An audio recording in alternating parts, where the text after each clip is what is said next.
Bonjour, nous parlons aujourd'hui de la boulangère Selim. Je la vois dans tous les yeux des boulangères qui sont assises sur le bord des routes, regardant l'air peint ou les passants qui passent devant elle. Elle s'assoit sur un morceau de carton froid, espérant la protéger du froid de trottoir. Et peut-être qu'elle oubliera le froid qui est en dessous en contemplant les pieds des passants en train de se mêler devant elle sans arrêt. Peut-être nous ne pensons pas en passant rapidement à côté de cette femme assise sous son abaya. Peut-être nous ne la sentons pas, que ce soit sa souffrance ou du moins les difficultés auxquelles elle fait face. Nous passons à ses côtés comme si c'était une oubliée, une marge à laquelle personne ne passera en revue. Je remercie l'écrivain Raab Toama Farman de l'avoir placé à l'avant-garde de son beau roman Le palmier et les voisins, afin que nous nous souvenions d'elle au fil des ans, à travers les trottoirs et les marchés. Selim de Raab Toama Farman est toujours assise au même endroit. Elle l'a pas quitté, toujours celle sur le bord de la route, assise en tailleur sous son abaya noir, vieux et déchiré. Derrière ses pains qu'elle a cuits ce matin. Elle attend ses clients qui arrivent souvent en retard. Elle est toujours assise là, il y a longtemps, et bien avant l'époque de l'auteur Raab Toama Farman. De temps en temps, mes pieds me conduisent vers le quartier de l'Amraba, vers ces ruelles étroites pour marcher dans ces ombres et sous ces chaînes Achille pour visiter les ruines de ces vieilles maisons démolies, ou dont les traits ont complètement disparu. Comme vous voyez, le quartier a été envahi par le commerce et est devenu un important centre commercial et d'entrepôt. Je passe d'ici pour chercher les vestiges des souvenirs, les maisons et les ruines, et sentir le parfum de ceux qui y vivaient et les a laissés depuis une longue période qui ne cesse de devenir anciens. Par exemple, la maison de la chanteuse Zekiya George, venue d'Alep, Syrie, pour chanter et devenir célèbre avant de retourner dans son pays, laissant ses chansons jouer depuis. Aussi la maison et le conseil de chercheur Yacoub Sarkis, surplombant le fleuve Tigre. Ici également, la maison de notre écrivain romancier Raab Toama Farman, né ici et mort à Moscou en 1990. L'histoire du quartier remonte à l'époque abbasside, quartier Bab el-Maratib, lieu d'une des portes du palais du calife abbasside, quartier Bab el-Isj. Il est situé entre la mosquée de Sayyid Sultan Ali et le quartier Sinek. Aujourd'hui, on l'appelle Al-Mraba, d'après sa forme carrée de son ancien embarcadère, Shariat Sayyid Sultan Ali, on emmenait de l'eau, où étaient situés les consulats français et russes à l'époque ottomane. Dans ce lieu, différentes races et religions ont habité, chrétiens, musulmans et juifs. Dans cet endroit, je trouve encore Salim, la boulangère, dont Raab Toama Farman a parlé dans son roman Le palmier et les voisins. Ses cils encore brûlés par l'intensité du four sur lequel elle travaille. Elle est toujours triste, comme les rouelles d'Al-Mraba, mais cette fois-ci, sans Toama Farman. Elle est toujours assise, fixant les passants, regardant les visages, espérant rattraper son prochain client. Et peut-être qu'elle ne retournerait pas chez elle en portant son pain et serait forcée de frapper aux portes des gens dans l'espoir de les trouver en besoin de son pain. Le roman Le palmier et les voisins, écrit en dialecte irakien par Raab Toama Farman, est l'un des romans les plus primés. Il a été transformé en pièce de théâtre et en film. Ces événements se passent ici, dans ce quartier de Bagdad, qualifié par l'auteur de pauvreté complète.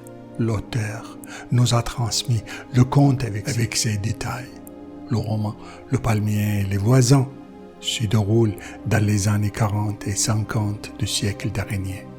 Et il a été imprimé en 1965, après ces romans, La récolte de Mel et une autre naissance. Je me demande en passant dans ces ruelles, pourquoi l'écrivain a-t-il associé la boulangère au palmier qui ne donne pas de date. Farman dit de cette femme qu'on aime en la lisant entre ces lignes, qui travaille misérablement devant le four avec son visage fêlé. Elle a vu devant elle son palmier laid, accroupi près du mur au milieu d'un cercle noir. Un palmier abandonné et stérile comme elle. Vit avec elle dans cette maison, muette et sourde. Elle supporte toute l'eau sale qui est jetée dans son bassin. Et l'été et l'hiver passent sans qu'il porte de date.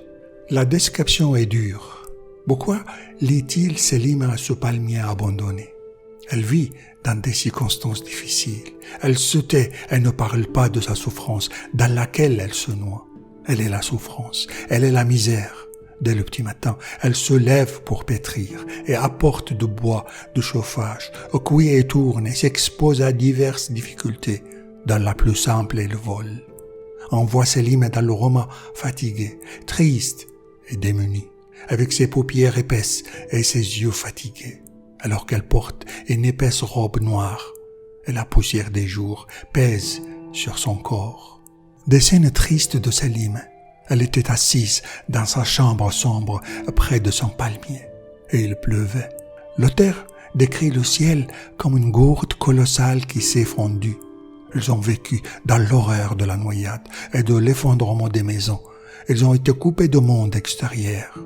Alors que vous trouvez de la pluie dans des quartiers riches, descendant sur les maisons avec toute son esthétique et toute sa poésie, ainsi la pluie devient, dans les quartiers élégants, comme Carrade, une beauté extrême, comme les tuyaux avec lesquels on asperge les jardins, comme c'est le cas de la maison de tante Nechmi, où la pluie a lavé la maison et l'a rendue belle. L'une des situations douloureuses pour elle est qu'elle a découvert que Hussein, le fils de son mari qu'elle a élevé, l'a volé. Malgré cela, elle n'a pas pris une forte réaction. Elle a juste pleuré sa fortune et s'est tue. Avec une science de pleurs, elle lui a dit « C'est comme ça, Hussein, c'est la compensation des 10 années durant lesquelles je t'ai élevé. C'est la compensation des années que j'ai passées en faisant de pain pour te rendre grand comme ça. C'est dommage, Hussein. » Je la vois encore aujourd'hui assise, derrière les murs de sa chambre penchée, et qui continue de se pencher sans s'effondrer. En attendant l'effondrement, elle traîne toujours ses pas dans ses ruelles. Dans cette marge oubliée, elle continue à porter du pain sur sa tête et tourner jusqu'à ce qu'elle puisse vendre ce qu'elle a dans son panier, dans les ruelles qui restent belles malgré la négligence. Combien elle a souhaité élargir son four pour en faire une boulangerie, mais le projet n'a pas été réalisé. Un jour, elle a attendu le vendeur de radis. Elle voulait manger du radis. Elle a couru en attendant son appel, mais la ruelle était pleine d'enfants. Et la voix de vendeur de radis a été perdue avec les voix des enfants. Elle n'a pas trouvé le vendeur de radis. Elle est revenue pour rester toute seule jusqu'à la fin du roman. Selim a continué à travers les siècles, vivre et souffrir. Mais quand elle rêve, quand elle se souvient de ces moments heureux, personne n'atteint son imagination. Son imagination dépasse l'imagination de narrateur rêveur. Quand elle rêve, elle extrait le plus beau rêve du monde. Un rêve solitaire qui se renouvelle à chaque fois qu'elle pose sa tête fatiguée sur son oreiller paresseux pour libérer son imagination fertile, pour renouveler le même rêve avec une autre couleur. Elle revient en mémoire à une vitesse vertigineuse, pour vivre et ruminer un merveilleux souvenir qu'elle reprenne à chaque fois qu'elle pose sa tête sur l'oreiller, se remémorant ces beaux moments de sa vie avant de succomber au sommeil. Dans sa tête passent les vagues de fleuve, et elle se souvient de la barque qui l'a portée pour la traversée de fleuve et arriver à la ville de Samarra. Il l'a secouée doucement sur l'eau transparente, à travers lequel elle a vu des cailloux en colère qui lui semblaient tellement près qu'elle pouvait plonger sa main et le ramasser. C'était l'été. Elle est descendue le train et elle est montée dans la barque en s'appuyant sur le bras de son mari. Ce beau souvenir caresse ses paupières froides pour les fermer lentement, pour qu'elle sorte lentement de ses rêveries et entre dans les rêves de sommeil. Les pauvres ont des rêves simples, comme les tiges d'hachets d'enfants déchirés qui se gonflaient quand l'air les secoue. Les rêves et les doux souvenirs sont l'air peint, chaud aux sésame. La magnifique barque de Samara continuerait de se balancer dans ses souvenirs jusqu'à ses derniers jours. Surtout lorsqu'elle se détend sur son lit et attend le sommeil. Bien que ces beaux souvenirs soient limités, ils se renouvellent à chaque détente sur le lit, dessinant un sourire sincère sur ses lèvres gercées. Et comme à chaque fois je dis adieu à Selim, la boulangère, je dis adieu à son monde et je plonge dans mon monde rapide. Moi aussi, je vais essayer de retrouver mes beaux souvenirs pour passer mon jour d'une manière souple et agréable. Comme la barque qui a fait Selim traverser le fleuve Tigre et l'a fait vivre les meilleurs moments de sa vie. Au revoir Selim.